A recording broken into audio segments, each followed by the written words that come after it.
करता है। माँ के आने की आहट सुनते ही घोंसले में बैठा वह छोटा सा बच्चा चीखने लगता है कि माँ मेरे लिए कुछ खाने को दाना लाई है।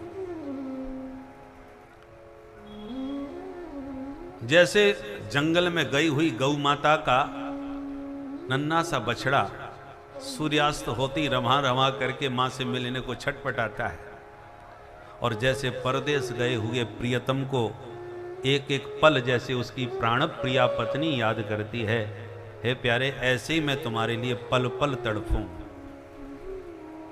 तुम्हारे दर्शन को ऐसे ही छटपटाऊं। दृदिक्षते त्वाम द्रष्टुम इच्छा दृदिक्षा, आपके दर्शन की ऐसी उत्कंठा मेरे मन में बनी रहे।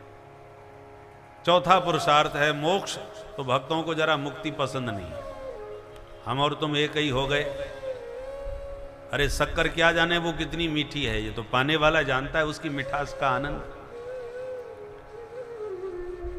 इसलिए प्रभु आप अखिलम मधुरम, आप बड़े मीठे हो, परंतु हम शक्कर ही बन गए, तुम में ही समा गए, तुम ही हो गए, तो फिर आस्वादन कैसे करेंगे। इसलिए प्रभु मैं तो अपने कर्मानुसार संसार चक्र में आने जाने को तैयार हूं। जन्म मरण भले कितना भी होवे, पर उत्तम श्लोक जनेषु सख्यम, जब जब जन्म मिले तो आपके प्रेमी रसिक भक्तों का संग बना रहे, ताकि उनके मुखारविंद से प्रभु आपके गुण गणों का श्रवण करते हुए सदा उस रस में डूबा रहूं। यही हमारी मुक्ति है। जन्म जन्म रति राम पद, चाहे जितने जन्म हो पर रति प्रभु के चरणों में बनी रहे, यही भक्तों की मुक्ति है। सुन करके इंद्र बड़े प्रभावित हुए। युद्ध हुआ।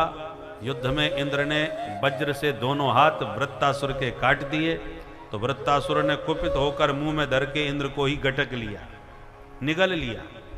और नारायण कवच से सुरक्षित इंद्र पेट में जाकर के भी मरे नहीं, उनका कुछ बिगड़ा नहीं। हाथ में वज्र तो था ही, पेट में चले गए तो पेट में ही बैठे बैठे वज्र से उसका पेट फाड़ते रहे। 1 साल लगा तब उसका पेट फटा और इंद्र बाहर निकले, वृत्तासुर का अंत हुआ। बोल भक्तवत्सल भगवान की। बोले महाराज जब असुर था तो इतनी सुंदर भाव भक्ति इसमें कहां से आ गया। तब सुखदेव जी बोले ये पूर्व जन्म का चित्रकेतु था, माता पार्वती के शाप से इसको असुर बनना पड़ा, जो आज मुक्त हो गया।